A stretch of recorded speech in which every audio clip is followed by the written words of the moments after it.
is pag may ubo, magpa-check up na lang. Pero yung nagkaroon na po ng whooping sound, yun yung mas delikado, especially less than 2 months old.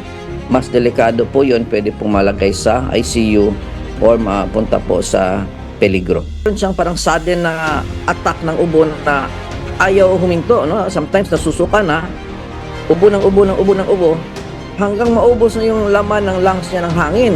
Paghatak niya, pag inhale niya, doon po maririnig na yung parang magwiwi siya. Huwag nating ipalapit sa mga tao yung mga babies, no?